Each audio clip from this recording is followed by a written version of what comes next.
Assalamualaikum warahmatullahi wabarakatuh. Hai Sobat ABE, dimanapun kalian berada, jumpa lagi dengan saya ABE di ABE Channel, channel kesayangan kita semua untuk sharing berbagai ilmu pengetahuan terutama di bidang komputer. Tentunya tidak terasa pada hari ini kita membahas tentang penjadwalan di mata kuliah analisa proyek sistem informasi yang tidak terasa kita sudah masuk di pertemuan ke-5. Saya berharap kalian masih tetap bersemangat dan menyimak mata kuliah kita ini dengan penuh semangat. Belajar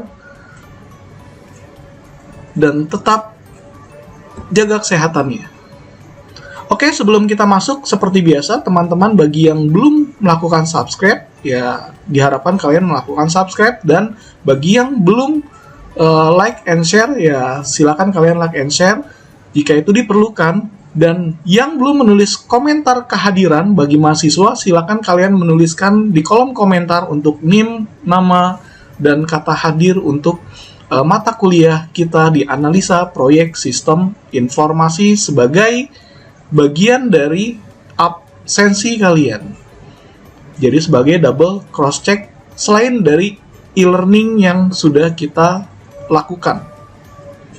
Oke, tanpa banyak basa-basi lagi, tanpa banyak panjang lebar lagi, kita akan masuk di pertemuan ke-5 mengenai penjadwalan. Tentunya, ketika kita berbicara tentang penjadwalan, kembali lagi saya mengingatkan ke teman-teman semuanya, kalau kita berbicara tentang proyek sistem informasi ataupun proyek-proyek yang lainnya ataupun manajemen proyek pada umumnya, kita pasti akan berbicara tentang yang namanya triple constraint. Triple constraint ini mulai dari mutunya, mulai dari biayanya, dan ada juga di sana penjadwalan atau biasa disebut dengan schedule. Nah, sebelumnya saya sudah sampaikan ke teman-teman bahwa kalau kita tidak menyelesaikan dengan tepat waktu yang namanya proyek, pasti nanti akan ada penaltinya atau ada dendanya. Nah, denda ini tergantung dari kesepakatan dari perjanjian kerjanya atau PKS-nya atau MOU-nya. Ketika kita berbicara tentang penjadwalan, nanti kita akan berbicara tentang yang namanya masa-masa kritis. Jadi nanti kita akan berbicara masa-masa yang memang ketika jadwal tersebut mundur, maka bisa juga deadline yang lainnya juga akan mundur. Atau bisa juga kita berbicara tentang proyek itu bisa kegagalan, bisa terjadi kegagalan. Nah, tentunya kalau kita berbicara kembali lagi ke materinya, penjadwalan proyek, ya teman-teman bisa baca di sini. Jadi, kenapa perlu dijadwalkan gitu ya? Pasti yang namanya penjadwalan ya kalau mau sukses harus dijadwalkan sesuai dengan schedule-nya. Contohnya kemarin saya bilang ketika kalian ingin membangun 2 lantai, kalian harus menyelesaikan di lantai 1 dulu.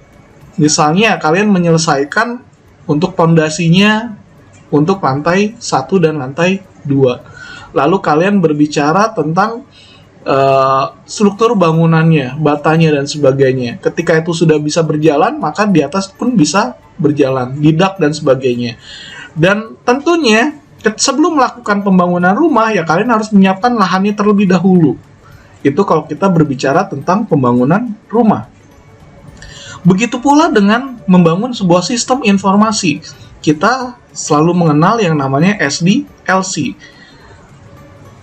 SDLC kita akan mulai lagi dari mana? Dari analisa. Ingat, kita akan melakukan analisa di awal. Fungsi dari analisa ini kita akan melihat bagaimana tingkat permasalahan yang ada, bagaimana tingkat kesulitannya, bagaimana cara penanggulangannya, dan seterusnya. Bagaimana metode-metodenya yang bisa kita selesaikan.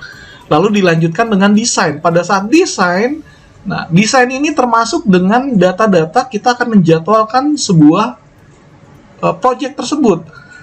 Misal, ketika kalian ingin membangun sebuah model, kalian sudah menggambarkan bentuknya dengan UI/UX-nya gitu ya, dengan user interface-nya, kalian sudah gambarkan, kalian sudah buat prototipe-nya, lalu kalian akan bisa memilah pengerjaan ini tuh berapa lama waktunya. Dan ketika proyeknya sudah kalian canangkan waktunya, durasinya berapa lama, maka schedule-nya pasti akan dibuat dan disesuaikan dengan apa yang akan kalian kerjakan atau yang akan dilakukan. Tentunya deadline ini bisa ditentukan oleh klien juga ataupun dari manajemen, ataupun kita bisa memperhitungkan dari seorang PIMPRO-nya atau seorang manajer project-nya atau pimpinan project-nya. Efeknya ketika perencanaan schedule yang tidak baik, maka seperti yang tadi saya bilang, kegagalan project bisa saja terjadi.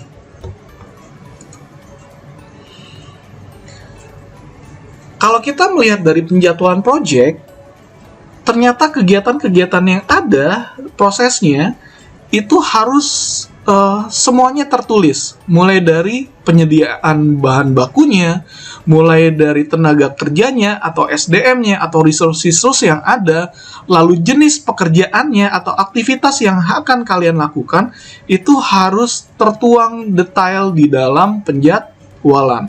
Baik penjadwalan proyek sistem informasi, ataupun proyek-proyek yang terjadi pada umumnya. Penjadwalan ini dibutuhkan untuk membantu menunjukkan hubungan setiap kegiatan. Nanti kita akan berbicara tentang kegiatan yang jangka waktunya kritis. Contohnya, misalnya kita berbicara tentang pembuatan modul transaksi penjualan misalnya. Kalau di proyek sistem informasi, setiap kali kalian ingin membuat modul transaksi, pasti kalian akan menyelesaikan yang namanya modul masternya terlebih dahulu. Nah, artinya setiap hubungan antara transaksi dan master itu sudah harus ada. Jadi kegiatan pembuatan modul master dengan kegiatan modul transaksi itu saling terhubung. Jadi mana yang akan didahulukan nanti? Apakah transaksinya terlebih dahulu ataukah masternya terlebih dahulu? Kalau kita berbicara dengan tata cara yang benar, maka kita akan berbicara tentang modul masternya terlebih dahulu, baru kita berbicara transaksinya. Tapi kalau kita berbicara tentang pemrograman yang ekstrim, secara profesional ada yang kita sebut dengan pemrograman ekstrim, yang artinya tanpa melalui tahapan desain. Desain ini dianalogikan nanti di terakhir ketika sudah jadi dibuatnya. Jadi pengkodingan terlebih dahulu. Di kalangan profesional kita menyebutnya itu adalah pemrograman ekstrim. Ketika kita akan memilih hubungannya mana yang didahulukan, maka kita akan melihat dari segi perkiraan biayanya, berapa biaya yang dibutuhkan, berapa waktu yang akan dirilis, berapa waktu yang akan dibutuhkan untuk penyelesaian satu modul tersebut. Dan ujung-ujung akhirnya adalah kita berbicara berapa sumber daya yang terlibat di sana, dan terakhir kita akan memperkirakan berapa jumlah biaya yang kita butuhkan dalam pembuatan modul tersebut. Ada beberapa faktor-faktor yang harus kalian pertimbangkan dalam membuat penjadwalan project. Di sini kalian bisa melihat ada banyak sekali faktor-faktornya. Mulai dari kebutuhan dan fungsi proyek, mulai ada keterkaitan dengan proyek berikutnya atau kelanjutan dari sebuah proyek. Misalnya ada pembuatan, kalau kalian di pelayanan rumah sakit, misalnya proyek sistem informasi manajemen rumah sakit, lalu nanti akan ada kelanjutannya membuat proyek pendaftaran online, nanti selanjutnya ada lagi proyek tentang hasilnya atau rekam medis dan sebagainya gitu ya. Itu merupakan satu kelanjutan dari sebuah proyek secara bertahap. Lalu nanti kita akan berbicara tentang alasan politis-politisnya jika memang itu dari pemerintah. Contohnya, kalian bisa mendengar bahwa ibu kota kita mau pindah. Tentunya akan banyak proyek-proyek yang ada nanti di daerah Kalimantan. Nah, kalau kalian memang kompeten di bidang proyek, kalian punya modal, kalian membutuhkan perhitungan, insya Allah regulasinya semuanya insya Allah pemerintah juga sudah menyiapkan. Jadi itu datangnya dari pemerintah. Dan biasanya setiap proyek pemerintah itu pasti bisa bersifat politis. Lalu kita akan melihat dari kondisi alam dan lokasi proyek. Ya, ini sebenarnya tidak termasuk ke dalam dunia IT sebenarnya. Tapi kalau misalnya kita berbicara tentang infrastruktur, ya mungkin saja ini akan berbicara tentang kondisi alam dan lokasi proyek. Dan seterusnya kalian bisa baca nanti, cuman yang saya garis bawahi adalah hal-hal yang mungkin saja tidak kita terlibat jauh di dalamnya. Mulai tadi seperti kondisi alam gitu ya. lalu kita berbicara tentang cuaca, musim, dan gejala alam lainnya gitu ya. Referensi hari kerja ini biasanya tidak terlibat di bidang IT, terutama proyek sistem informasi. Kenapa? Karena IT itu bisa bekerja dari manapun, kapanpun, jam berapapun gitu ya. Jadi karena kita berbasisnya tentunya zaman sekarang sudah clouding, kita tidak perlu lagi datang ke satu tempat, tapi kita lebih ke arahnya adalah membangun komunikasi infrastruktur di internet. Ada beberapa strategi penjadwalan yang tadinya saya bilang bahwa kalau kita berbicara yang ekstrim, berarti kita berbicara buat dulu programnya, baru kita buat desainnya. Ada juga yang kita buat dulu desainnya sesuai dengan SDLC-nya, lalu kita buat programnya. Nah, tentunya kita akan melihat dari strategi penjadwalannya. Jadi ada yang namanya forward scheduling, di mana nanti penjadwalannya itu kita akan menentukan mulai dari awal proyek terlebih dahulu, lalu menjadwalkan maju sampai dengan tanggal selesainya. Nah, ada juga yang kita sebut reverse scheduling, berarti kita menentukan tanggal deadline-nya akhir dari sebuah project, baru kita membuat deadline dari mundur ke belakang, gitu ya. Tadi kalau saya analogikan sebagai pemrograman ekstrim, kita buat dulu bahasa pemrogramannya, coding dulu bahasa pemrogramannya, baru kita buat desainnya. Itu masuk ke dalam reverse scheduling misalnya kayak gitu. Atau kalau kita berbicara forward scheduling berarti aturan yang normal, membuat SDLC sesuai dengan aturannya. Ada beberapa alat dan teknik dari sebuah manajemen project yang bisa kalian gunakan. Ada PERT chart, ada critical path method, ada Gantt chart. Nah, biasanya PERT chart, Gantt chart, critical ini kalian sudah mulai membiasakan diri menggunakan Microsoft Project ya, Microsoft Project. Kalian bisa lihat, terutama di Gantt chart-nya itu memang sudah lengkap ada di Microsoft Project. Dan tentunya nanti kita akan bahas tentang banyak berbicara tentang critical path method, karena yang namanya critical path method ini adalah waktu-waktu yang kritis. Jadi menggambarkan waktu-waktu yang kritis, di mana ketika proyek tersebut mundur, maka bisa mempengaruhi aktivitas terhadap pengerjaan-pengerjaan yang lainnya. Oke, kita berbicara tentang yang pertama, Project Evaluation Review Technique. Di sini adalah model jaringan yang membolehkan menyelesaikan secara acak dalam aktivitas waktu. Nah, ini kalau kalian menggunakan metode RAD misalnya, itu bisa dikerjakan secara acak oleh beberapa tim misalnya kayak gitu. Atau mungkin kalian bisa menggunakan aplikasi prototype. Ini siapa yang mau mengerjakan bagian mana dulu. Jadi bisa dikerjakan secara acak. Tetapi tentunya kalian juga harus melihat dari sisi ketergantungannya nanti. Jadi penyelesaian PERT ini dibangun pada tahun 1950 itu untuk Angkatan Darat US Navy. Jadi kontraktornya banyak, jumlahnya ribuan. Proyek tersebut dinamakan dengan Polaris Submarine Missile Program. Nah, ini fungsi PERT ya. Jadi nanti kita akan melihat proses urutannya pada tugas-tugas apa yang harus diselesaikan, lalu representasi dari grafis, dari jadwal atau penjadwalan, kejadian-kejadian proyek, dan seterusnya kalian bisa baca sampai dengan menunjukkan slack time antar tugas. Lalu kita berbicara tentang critical path method. Di sini kita akan berbicara tentang tugas-tugas yang saling bergantung.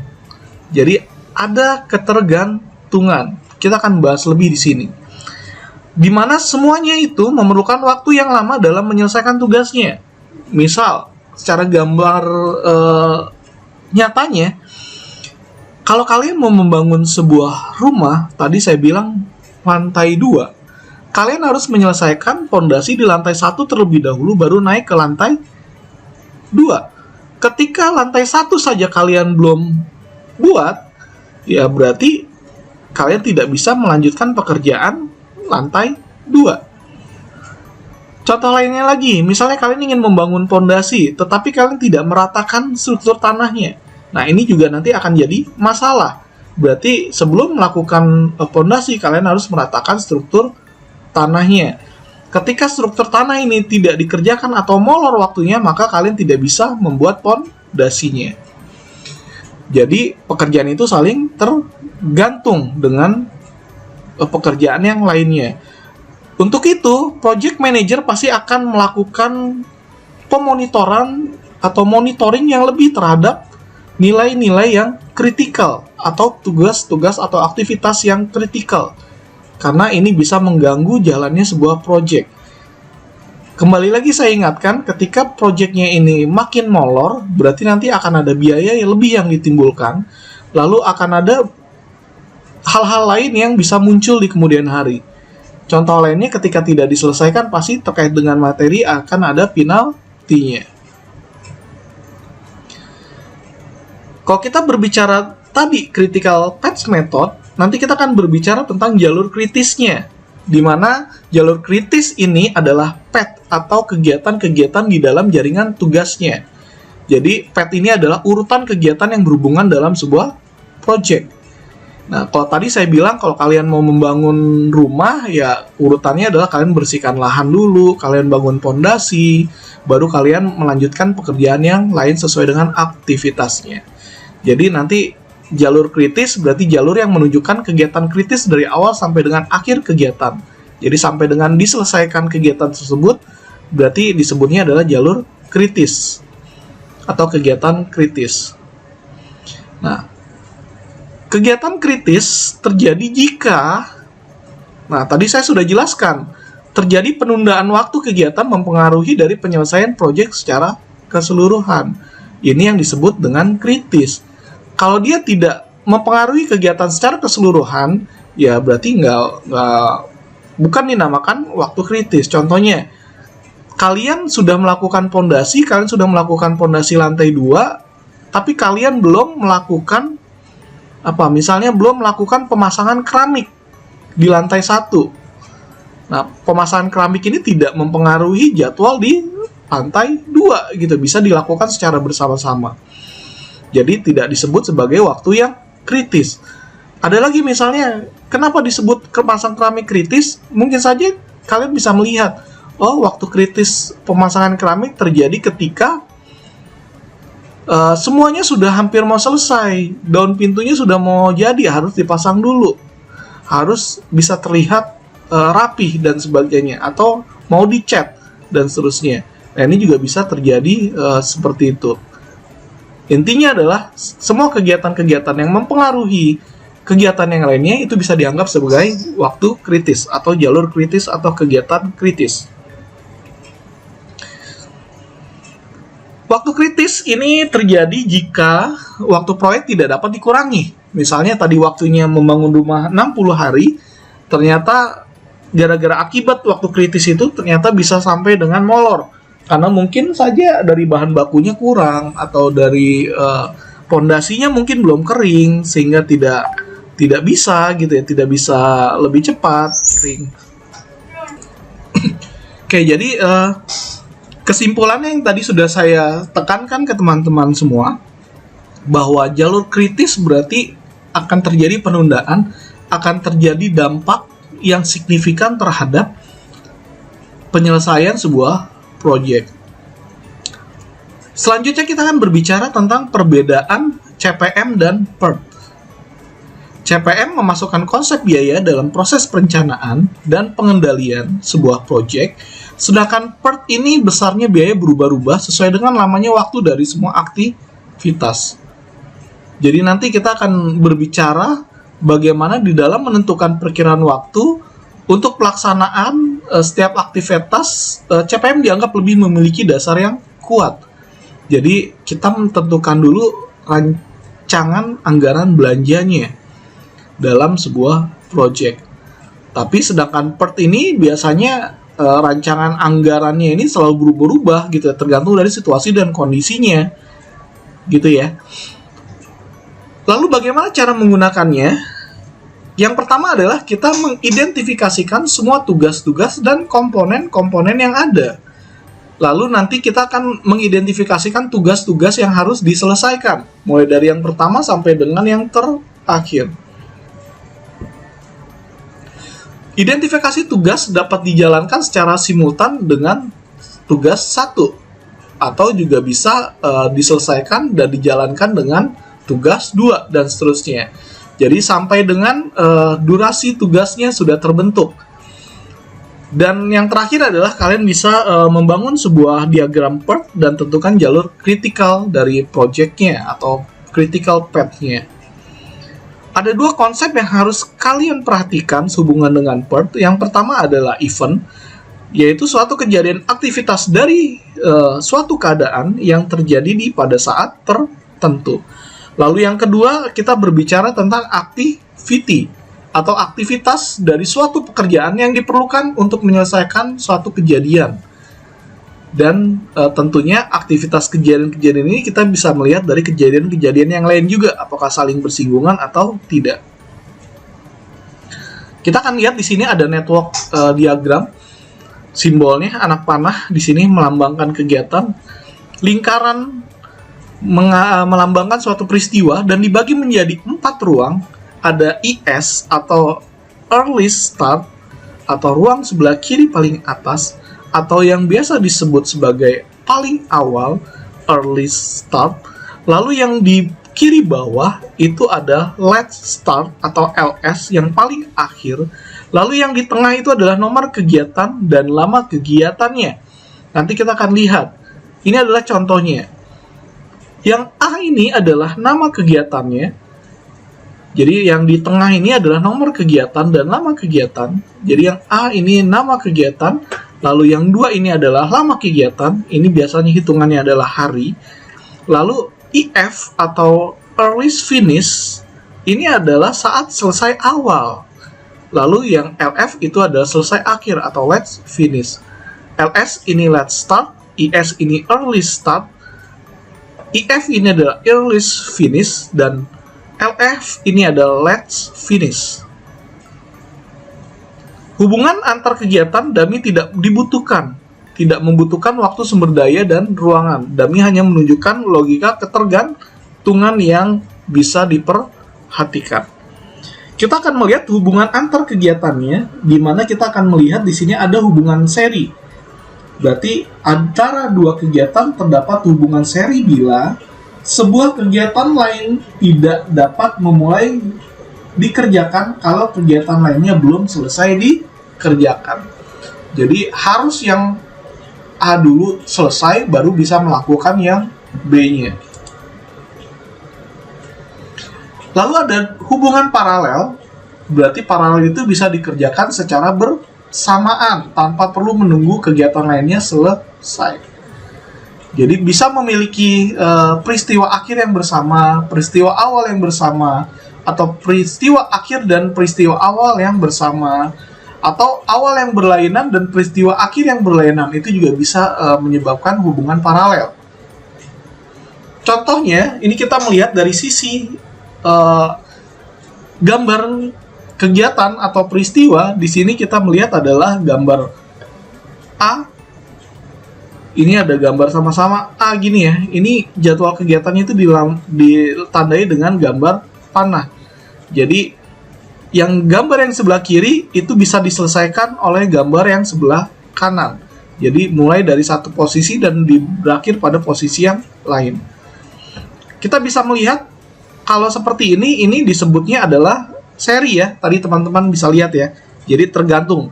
Kalau misalnya di sini sebelah kiri ini A, lalu di sini B, maka B ini tidak bisa diselesaikan ketika A ini belum selesai. Oke, lalu yang kedua, kita dari posisi dapat dimulai lebih dari satu kegiatan. Nah, ketika posisi A ini sudah selesai dan akan mulai dari posisi A, maka posisi B yang paling atas di sebelah kanan atau yang C di paling bawah itu bisa dilakukan secara bersamaan atau kita sebut tadi sebagai paralel. Atau bisa juga kita sebutnya paralel gitu ya. Berakhir bersama-sama lebih dari satu kegiatan. Dari di sini dari A, di sini B, dan berakhir di C. Nah, ini kegiatan yang keempat ini berseri ya. Kegiatan seri A, B, C, D Ini A harus diselesaikan supaya B bisa selesai, bisa mulai, sampai dengan D. Ketika D selesai, harus C-nya selesai terlebih dahulu. Ada komponen jaringan, network komponen, yaitu ada CPM atau port, menunjukkan saling berhubungannya antara satu kegiatan dengan kegiatan yang lainnya. Ada dua pendekatan, nanti akan berbicara tentang on atau activity on node, lalu kita akan berbicara tentang AOA atau activity on a row. Jadi kalau AON ini adalah kegiatannya pada titik gitu ya, atau pada node. Kalau yang arrow, namanya arrow berarti kita tanda panah gitu ya. Nah, pada konvensi AON, titik menunjukkan kegiatan, sedangkan pada AOA panah menunjukkan kegiatan. Ingat ini bedanya antara yang AON dengan AOA. Ini kita bisa lihat activity on node atau AON, yang sebelah kanan ini adalah AOA, activity on arrow. Jadi kita melihatnya sangat jelas sekali perbedaannya. Di lingkaran AON itu sudah jelas tertulisnya di A, di setiap masing-masing node-nya. Sedangkan di AOA kita melihatnya dari sisi panahnya. Contohnya yang A datang sebelum B, yang datang sebelum C. Atau dengan kata lain, B bisa diselesaikan jika A itu sudah selesai. Dan C bisa diselesaikan ketika yang B ini selesai. Jadi cara bacanya mungkin teman-teman bisa melakukan seperti itu. Sama dengan hal yang B, A dan B keduanya harus diselesaikan sebelum menyelesaikan atau sebelum memulai yang C-nya. Dan ini juga sama gambarnya. Berdasarkan dari yang activity yang panahnya, itu arrow-nya itu AOA. Dan yang C pun sama. Nanti teman-teman bisa melihat dan bisa menggambarkan bagaimana maknanya. Oke, yang seperti ini bagaimana? Ini ada gambar banyak panah ya. A ini tergantung dari C, A ini D gitu ya, B ini C, ini D gitu ya. Nah, C tidak dapat dimulai hingga A dan B selesai. D juga tidak dapat dimulai jika A dan B itu tidak selesai. Nah, lalu yang E bagaimana? Ini kita melihat dari dummy activity-nya. C tidak dapat dimulai setelah A. C tidak dapat dimulai setelah A. Dan B, C tidak dapat dimulai A dan B jika ini belum selesai. Lalu D tidak dapat dimulai sebelum B ini selesai.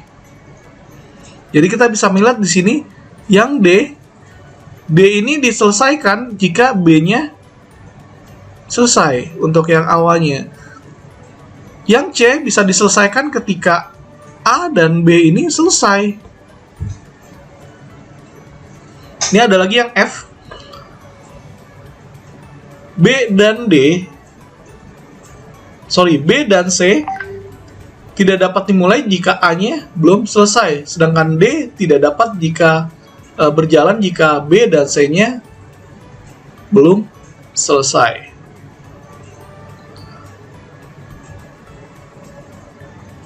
Oke, ini ada contohnya. Mungkin teman-teman bisa melihat lebih dalam lagi. Pemerintah akan membangun rumah sakit berstandar internasional. Rumah sakit tersebut akan dibangun dan harus melalui 8 kegiatan. Membangun komponen internal, modifikasi atap dan lantai, membangun tumpukan, menuangkan beton dan memasang rangka, membangun pembakaran temperatur tinggi sampai dengan kegiatan terakhirnya yaitu pemeriksaan dan pengujian. Kita lihat di sini ada beberapa komponen-komponennya.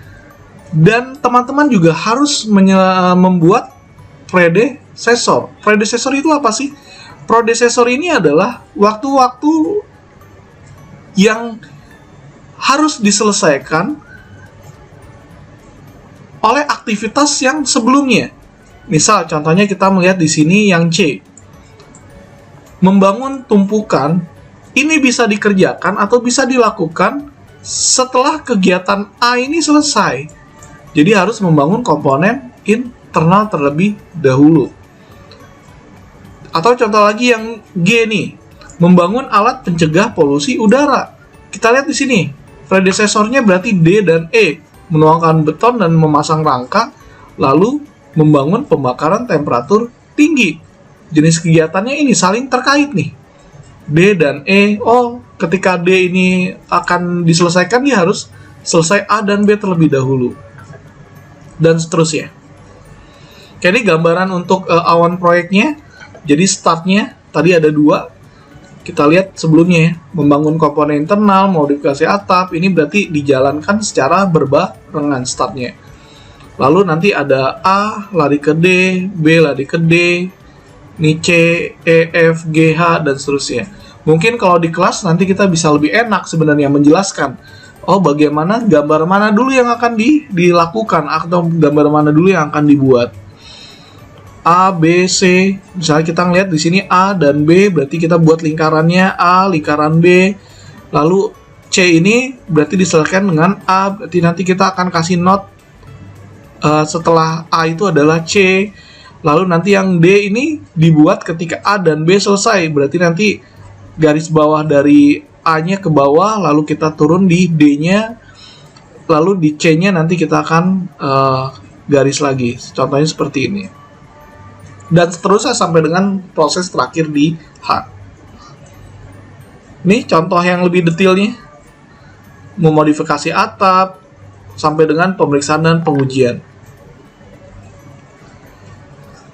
Lalu menentukan jadwalnya, kita akan menggunakan proses to pass, terdiri dari forward pass dan backward pass. Menentukan jadwal, ada IS dan IF, ada LS dan LF. Oke, kita akan mulai aturan terlebih dahulunya. Sebelum memulai kegiatan dapat dimulai dengan kegiatan pendahulu berlangsungnya sudah selesai, dan seterusnya nanti teman-teman bisa membaca. IS ini adalah maksimal, IF semua pendahulu langsung. IF sama dengan ES ditambah waktu kegiatan. Ini ada backward itu ada LF. Nanti teman-teman bisa lihat LS sama dengan LF dikurang waktu kegiatan. Contohnya, hitunglah waktu mulai dan selesai terdahulu untuk proyek rumah sakit berstandar internasional sampai dengan bersama dengan nilai IS dan IF suatu kegiatannya. Ini ada waktu-waktu kegiatannya sudah ditentukan. Total minggunya itu adalah 25 minggu untuk semua jenis pengerjaannya. Jadi A ini adalah waktunya 2 minggu, B ini waktunya 3 minggu, sampai dengan H ini waktunya 2 minggu. Ingat di sini waktu startnya di awal itu adalah 0, IS-nya early start-nya 0, start-nya juga not-nya 0, gitu ya. Waktunya 0, ini adalah late start-nya. Jadi IS dan IF gitu ya. IF dan LF, let's finish. Jadi di sini 0 waktunya, di sini ada 2 hari. Finishnya berarti 2 hari. 0 ditambah 2. Lalu yang B-nya 0 ditambah 3 sama dengan 3. Lalu di startnya kita akan munculkan di sini yang D. 3-nya dapat dari mana? 3-nya itu adalah dari yang sebelah kiri. Di sini 2. 2-nya dapat dari mana? 2-nya dapat sebelah kiri. Yang C berarti kita hitung 2 ditambah dengan 2 sama dengan hasilnya 4 di sini. Lama waktunya jadi 4. Kita perhatikan dengan yang bawah. Di sini ada 2, di sini ada 3. Mana yang kalian ambil terlebih dahulu untuk late start-nya? Berarti kalian harus mengambil yang paling terlama. Kalau di bawahnya ini 5, di atasnya 7, maka kalian harus memilih yang angka 7 untuk mengisi di early start-nya. Karena di sini antara angka 2 dan angka 3, maka kalian memilih yang angka 3. Lalu 3 ditambah 4 sama dengan 7. Kita lihat lagi di sini 7, di sini ada 8. 7 di sini ada 8. Maka yang diambil adalah yang paling terlama, 8. Maka 8 ditambah 5 sama dengan 13. Ingat di sini 13, di sini ada 7, diambil adalah 13. 13 tambah 2 sama dengan 15. Ini kalian bisa lihat di sini gambarannya. Gambaran dari contohnya. Bagaimana kita menghitung yang paling bawah nilainya. 0, 0, 0. Di sini 0 ditambah 2, di sini tulis 2 ya. Lalu di sini bawah 1 ditambah 3, di sini adalah 4. Kita tulis di sini antara 4 dengan 2. Berarti di sini adalah 4. 4 ditambah 4 di sini 8, 2 tambah 2 di sini 4, lalu turun lagi ke bawah, dan hasilnya ujung-ujung akhirnya adalah sama-sama 15. Oke, hasil perhitungan LS, let's start dan let's finish. Kita bisa lihat di sini nama kegiatannya, waktu pelaksananya, IS-nya berapa, IF-nya berapa, LS-nya berapa, LF-nya berapa. Kita akan memperhitungkan waktu kritisnya, di mana nanti waktu kritisnya itu adalah LS dikurangin dari LS dikurangin dari IS, LS dikurangin dari IS. Jika hasilnya 0, maka dia disebut sebagai waktu kritis. Contohnya, pengerjaan yang A. Ini adalah 0. Dari mana LS? LS-nya 0. IS-nya 0. 0 dikurangi 0 sama dengan 0. LF-nya berapa? LS-nya 1. 1 dikurangin 0 sama dengan 1. Berarti dia tidak waktu kritis. Dan intinya, jika di sini hasilnya 0, maka ini adalah waktu kritis yang kalian sebagai project pimpinannya atau pimpronya, project manajernya, pimpinan projectnya, berarti kalian harus memperhatikan waktu-waktu kritis. Di sini teman-teman bisa lihat peristiwa kritis, LS-nya atau LS dikurangin IS, ini sama dengan 0, berarti dia adalah waktu yang kritis. Kegiatan kritis di sini sudah kita bahas juga, sangat sensitif terhadap keterlambatan waktu sebuah project. Dan tentunya nanti hasil akhirnya kita akan melihat di Gantt chart-nya pada bagian batang horizontal. Pekerjaan project-nya nanti akan disebut sebagai milestone-nya gitu ya. Nanti akan melihat dari perwakilan-perwakilan dari aktivitasnya dan sebagainya. Nah, ini contoh dari Gantt chart yang teman-teman bisa lihat.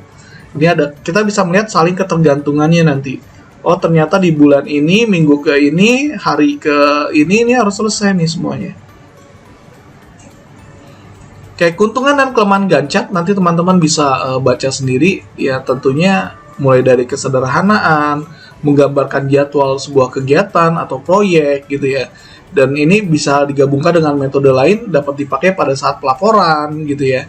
Dan kelemahannya ya tentunya tidak secara spesifik hubungan ketergantungannya, karena tadi kalau kita lihat di sini ini tidak sangat spesifik nih hubungannya antara sistem analis misalnya dengan masuk ke jadwal yang lain gitu ya. Ini kita nggak tahu nih dengan chief engineer dan sebagainya, itu kita nggak tahu proyek-proyek apa aja atau data-data apa saja yang memang saling bersinggungan. Nah, jadi sulit nanti akan melakukan penyesuaian atau perbaikan pembaruan. Jadi mesti harus bikin bagan baru atau blok baru. Oke, mungkin sampai di sini saja pertemuan kita atau penjelasannya. Jika teman-teman ada yang belum paham atau ada yang kurang dimengerti, kita bisa diskusikan di dalam WhatsApp grupnya atau kalian bisa menuliskan di kolom komentar. Tetapi intinya dari manajemen project atau project sistem informasi atau analisa proyek sistem informasi, ya kita akan berbicara tentang triple constraint, di mana yang jadi masalah adalah dari sisi keuangan, dari sisi budget tadi ya, lalu ada dari sisi schedule-nya, dan yang terakhir kita akan berbicara nanti di masalah mutunya. Semakin ketiga ini menjadi komponen yang mutlak yang harus segera diperhatikan atau yang terus dimonitoring oleh pimpinan proyek, yang menjadi cikal bakalnya perusahaan itu atau proyek tersebut bisa diselesaikan dengan baik atau tidak bisa diselesaikan dengan istilahnya gagal ya, kegagalan proyek, atau bisa juga disebut dengan proyek yang molor atau mangkrak. Itu juga bisa juga disebut seperti itu. Oke, kita kembali ke kelasnya. Jangan lupa kalian tulis komentarnya.